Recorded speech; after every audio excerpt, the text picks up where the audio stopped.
No concession. I'll get out if you'll get out. We passed that. This is NBC Nightly News with Tom Brokaw. Tonight, America at war. Good evening.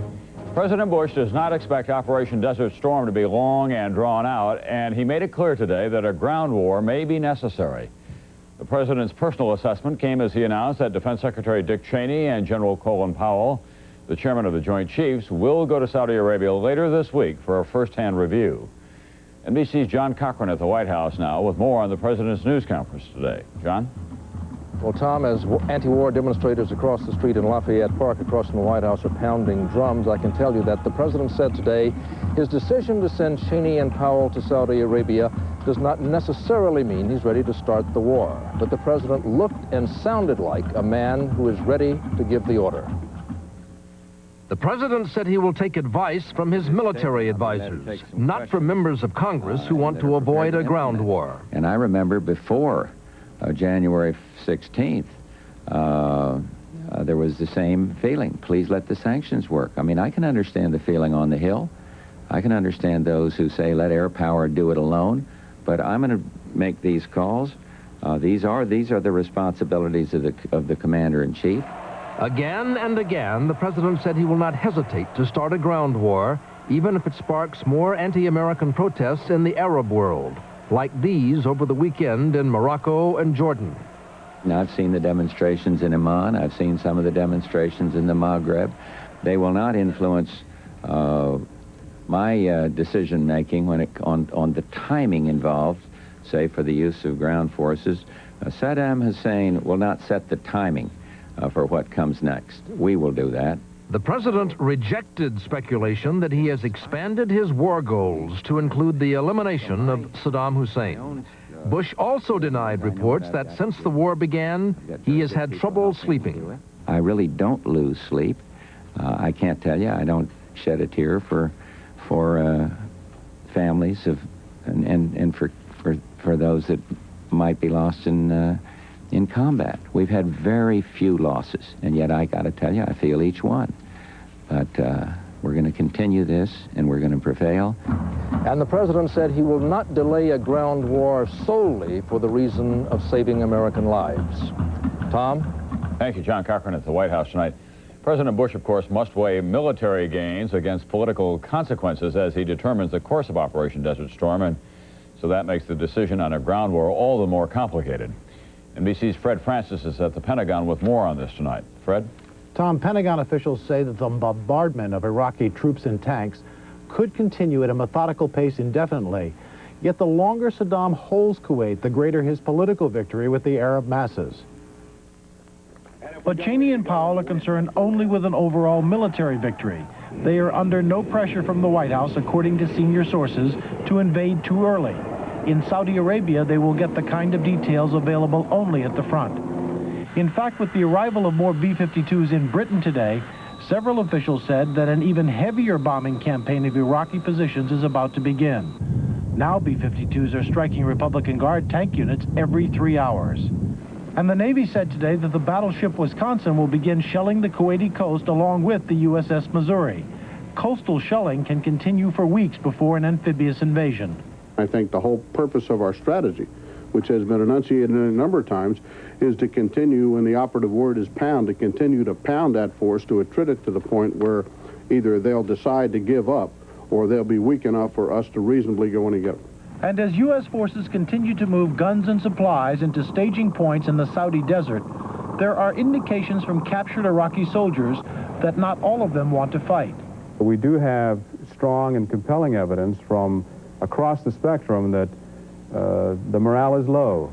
The U.S. and coalition forces now hold more than 1,200 Iraqi prisoners and defectors. Many of the Iraqis who gave up during the battle for Khafji had U.S. leaflets in their pockets on how to surrender.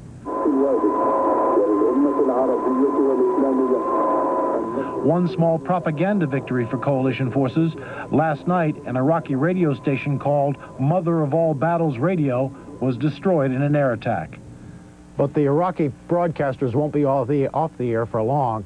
Broadcasting from Iraq has been the only effective weapon used against U.S. policy in 3 weeks of war. Tom? Fred, one primary part of that mission that Cheney and Powell will undertake later this week will be an assessment of whether or not it is time to go to a ground war. Well, that's true, Tom. Especially Cheney going over there. A continuation of war is really a political decision. Cheney, the political leader of the Pentagon, and they'll get a chance not to just talk to Schwarzkopf, but a lot of the commanders and many of those who are up at the front who get a better feel for what's on the other side of the line. So they will be bringing back an assessment for the president, but it's still the president's decision. Thank you. Fred Francis at the Pentagon tonight. In the air war, U.S. officials said another 2,000 sorties were flown against Iraqi positions today, most of them directed at resupply lines and the Republican Guard. That's Saddam's best fighting force. NBC's Arthur Kent is in Saudi Arabia again tonight, sizing up the air war and the signs of a ground war to come. Arthur? Tom, another day with no Allied planes shot down while bombing their targets in Iraq and Kuwait. Commanders here say that with risks manageable in the air war, the assault is becoming more and more effective. For Allied air crews maintaining the unrelenting pace of this air campaign, the challenge now is more endurance than surviving enemy fire. Here, British warplanes bomb a bridge in Iraq. An impressive-looking hit, and the aircraft are able to remain in the area long enough to confirm the bridge is out. Oh, nice, beautiful hole. Instant damage assessment that frees up future missions for other targets. While the Iraqis complain of rising civilian casualties from Allied airstrikes, Kuwaiti pilots, who are bombing their own homeland, say they try to hit only military targets, but the damage, even loss of life in civilian areas, is unavoidable. My aim to get my country back, and whatever I'm going to do there doesn't matter to me as much as I get my country back. At one of northeastern Saudi Arabia's newest airfields, U.S. C-130 transports arrive with supplies for Allied ground forces. Well, it's a lot like a two-lane country road back home. War in the desert is still limited to skirmishes, but the logistical battle to enable an assault on Iraqi positions in Kuwait is already underway. This close to the border, you just can't take it lightly. A sign today that assault may come soon. For the first time, Syrian troops exchanged rocket and machine gun fire with an Iraqi patrol trying to cross the Saudi border. The Iraqis reportedly fired first, and while Syria has been seen as the Arab nation most reluctant to engage Saddam Hussein's troops, the Syrians did fire back and forced the Iraqis back across the border. Tom? Thank you, Arthur. When Nightly News continues in a moment, the Iran factor and more news of America at war.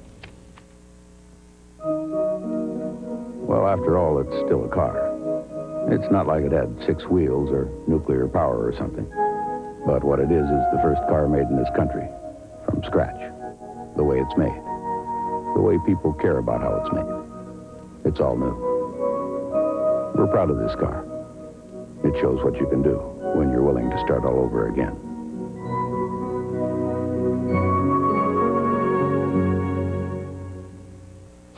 How fast does Dristan nasal spray start working to clear up congestion? Hey, I didn't expect it to start to work this fast. Dristan nasal spray starts to work in seconds. Ever notice how wonderfully plump plums are? How luscious and sweet? Just like these Sunsweet pitted prunes. Now maybe that's just a coincidence, but I don't think so. Only one prune tastes Sunsweet. 10 more Iraqi planes flew to Iran today. That brings the total to more than 100 now. Iran has a unique role, of course, in this war. It's been a bitter enemy of both Iraq and the United States. Now, however, Iran is trying to portray itself as a broker of peace between them. NBC's Ed Rabel tonight in Tehran. Among the people, there was disappointment today that the U.S. has rebuffed Iran's offer of direct talks as part of Tehran's plan to mediate the Persian Gulf crisis. The Iranian people doesn't hate the American civilian people. Only Iranian people are against the policy of America. Iran is not about to abandon its revolution embodied in the Ayatollah Khomeini. But extreme radicalism no longer prevails. Still, Iran does have a past that makes Americans highly suspicious of its intentions. Islamic radicals stormed the U.S. Embassy in 1979, took Americans hostage, and set fire to the American flag. Today, the U.S. Embassy remains in the hands of Islamic fundamentalists who've turned it into a school for Revolutionary Guards. One of those revolutionaries who took over the embassy is today a member of Iran's parliament. We can't forget decades of Western humiliation of Muslims. Expressions of hatred for America continue in Iran, yet in spite of this, the Iranian government has taken radicalism off the official agenda in favor of economic normality. It is in this new environment of development and moderation that Iran is calling for a dialogue with the United States. We need each other. We have to have relations with each other. As one Western diplomat here put it, two countries don't have to like each other to have a professional relationship. And in the Persian Gulf crisis, the United States ultimately may find it useful to have Iran as a mediator. Ed Rabel, NBC News, Tehran. Another relationship fostered by this war, Saddam Hussein and Yasser Arafat of the PLO. NBC's Tom Aspel in Amman, Jordan tonight has a look at the Palestinian leader's motives in all of this. Thomas? Tom, many people think Yasser Arafat's future is bonded to Saddam Hussein's fate now. For the Palestinians, the battle is only just beginning. Arafat in Algiers today, 2,000 miles from the front line between Iraq and the United States. He's beginning a fight for the future, for a place in the new world order. When Saddam Hussein demanded that withdrawal from Kuwait be linked to an overall Middle East peace settlement, Arafat was already under pressure to distance the Palestinians from the Iraqis. Pressure from the United States and more than a few regimes in the Arab world. It was the prospect of a U.S.-dominated Middle East which pushed the Palestinians firmly behind the Iraqis. We cannot be on any other side. We would never accept any foreign military presence in the region. Palestinians are volunteering for service in Iraq, not military service, for they know a 1,000,000-man army has no need of a few thousand guerrillas, but civil service. The Palestinians have the experience needed to help the Iraqis cope with a siege, the know-how to get water running and organize food supplies, the know-how to stay alive under all the collateral damage. Arafat's immediate political aim is to help mediate a ceasefire. There was a deception by saying it would be a war of a matter of a few hours or days. As we see it, it is a war against the Iraqi people, and it will be a catastrophe. Arafat says the U.S. isn't just fighting a war to restore a monarchy. The aim has always been to destroy Iraq and set up a regional security pact guaranteeing oil supplies to the West. Tom, Arafat says the PLO is going to mobilize public opinion in the Arab world. He wants everybody to think carefully about any role the United States is trying to carve out for itself in this region when the war is over. Thank you, Tom Aspel, tonight in Amman, Jordan. And when Nightly News continues in a moment, terrorism and the fear of flying. Ford Motor Company profiles in quality, vision. Quality of the glass that goes into our cars is so important, we make it ourselves. No other car company in the world does that. Ford glass has to pass over 110 quality inspections. Our people check it, our lasers check it, our robots check it. Our glass is so good, it not only goes into our cars, many other automakers put it in their cars. Our goal is to build the highest quality cars and trucks in the world. At Ford, quality is job one. Red Lobster introduces something new, something delicious. It's our specially priced new Shrimp Sensations dinner, just $7.99, with the tang of succulent new shrimp Veracruz and the flair of zesty new Parmesan fried shrimp, together with popcorn shrimp. All this just $7.99 for a limited time, but only at Red Lobster. So hurry. Red Lobster for the seafood lover in you. During the course of one 60-minute workout, a body can be depleted of vitamins B6 and C, carbohydrates, and valuable potassium. all of which, it so happens, can be replaced by eating one Chiquita banana. So whatever you put out, put back. Chiquita, quite possibly the world's perfect food. Mary Brody won't feel the tiny lump in her breast for another 2 years, but she'll discover it tomorrow after her first mammogram, thanks in part to a new X-ray film created by DuPont that makes it safer to start mammography early. And for Mary, early detection means a 2-year head start on the rest of her life. At DuPont, we make the things that make a difference.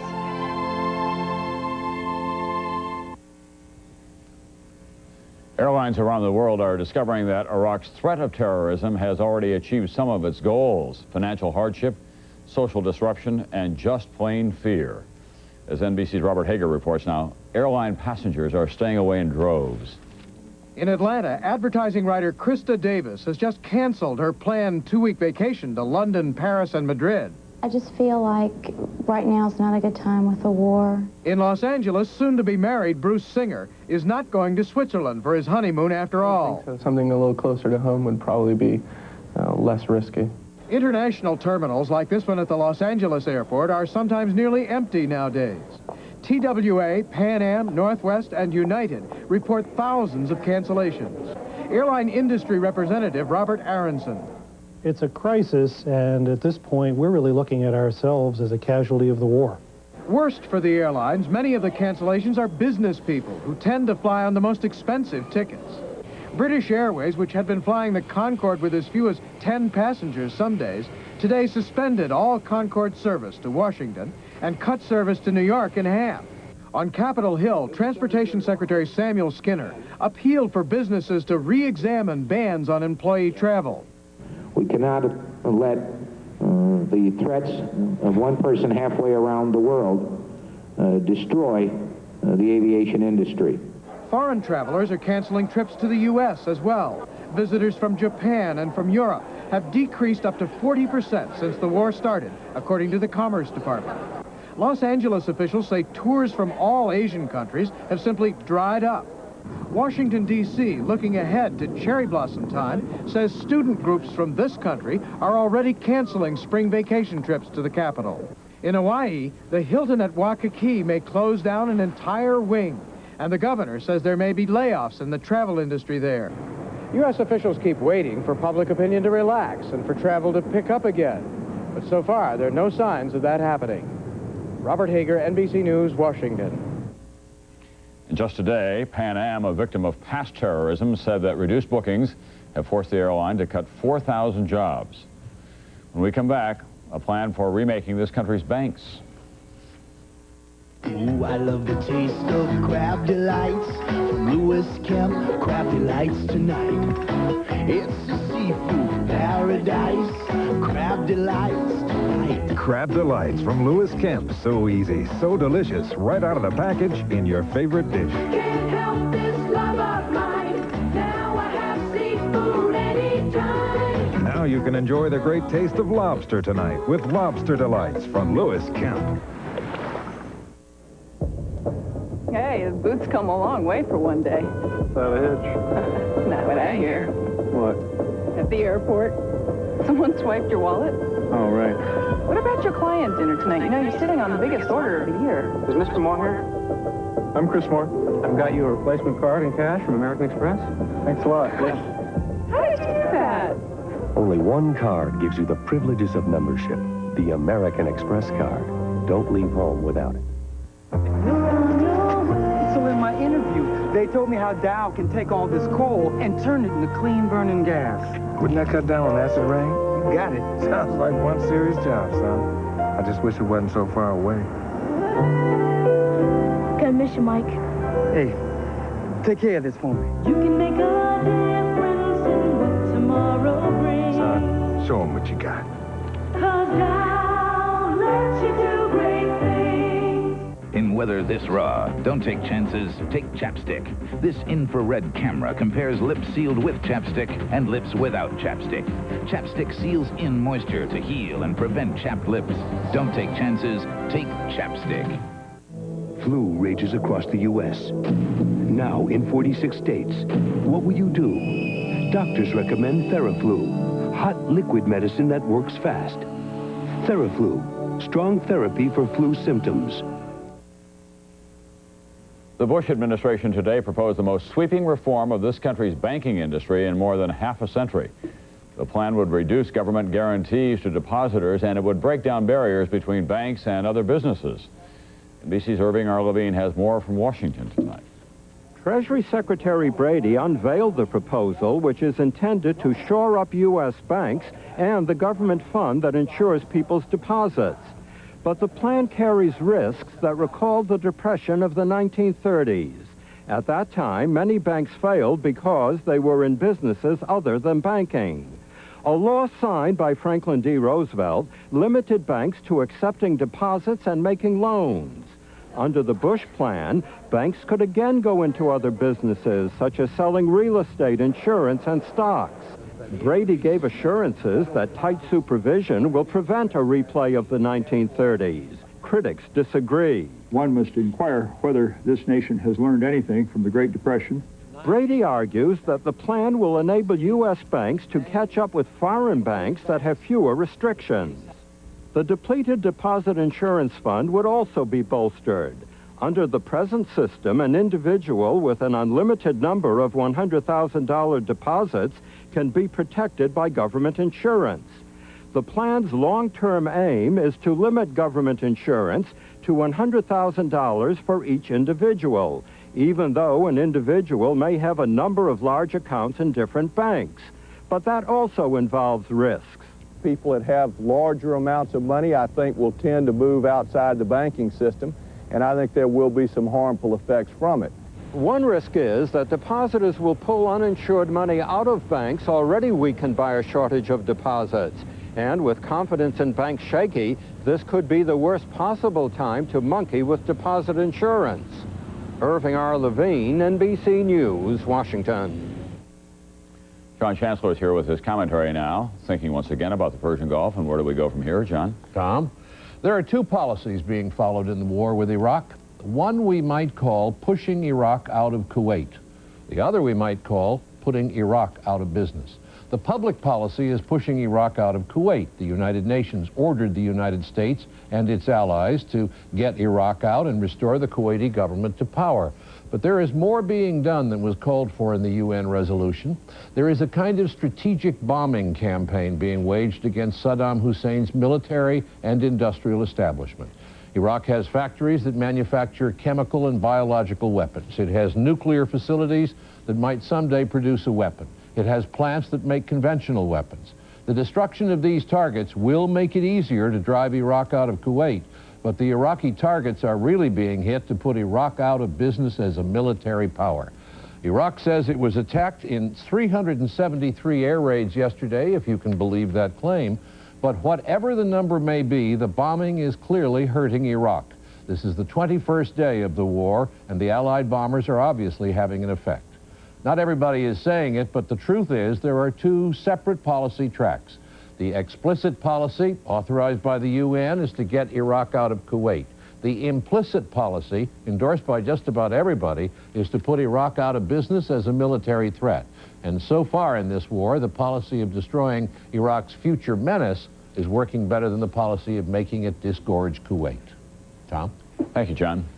Still to come on NBC Nightly News, help for American soldiers from a special group of Americans. How do professionals clear tough clogs? Pour in the power. Professional Strength Liquid Drano with 3 ingredients to power through clogs. Professional Strength Liquid Drano. Now you can pour in the power. Theragram wants to know, what did you do today?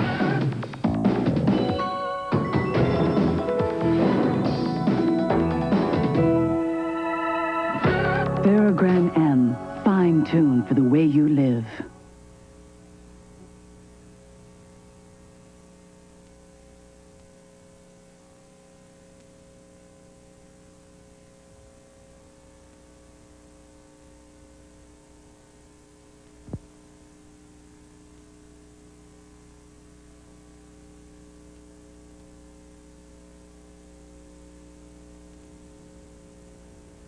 On the home front tonight, helping hands. No war is won on the battle line alone. The home front is equally important, and not just for morale. The long line of supplies, after all, begins here. And as NBC's Roger O'Neill tells us now, the home front army has some special characteristics as well. These hands have helped American troops in 4 wars now. John Deventhal, 84 years old, blind, and proud to be helping again. Made brooms in the first war. They was buying them brooms a mile a minute, you know. For the war in the desert, Deventhal is helping make the field packs the troops are carrying. His old hands can make more than 100 a day. I feel like I'm doing them some good, you know, and all. But on the other hand, I don't like wars. The pay is low, but at Wichita Industries for the Blind, the government contract for field packs and 9.5 million plastic Ziploc bags not only provides steady work, but it has made these people feel needed. I got a brother-in-law over there, and I got 2 sons that possibly will end up over there. I want the baggies and the backpacks and gun slings and everything else that we make here, you know, to be right. It makes me feel proud to be a part of all this, you know, to be doing something useful to help the war effort. There is another Wichita connection for every soldier carrying an M16 rifle in Saudi Arabia. The clips which hold the ammunition are made at Center Industries, where handicapped workers can get a job. The military wants almost 2 million clips, 4 times more than the original order. And plant officials say handicapped workers are often more loyal and dedicated to their work than so-called normal folks.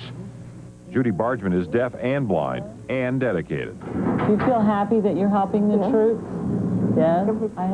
I help and do my part. In a high-tech war of missiles, planes, and tanks, canvas field packs and plastic baggies seem insignificant. Unless, as John Deventhal likes to remind you, it saves a soldier's life.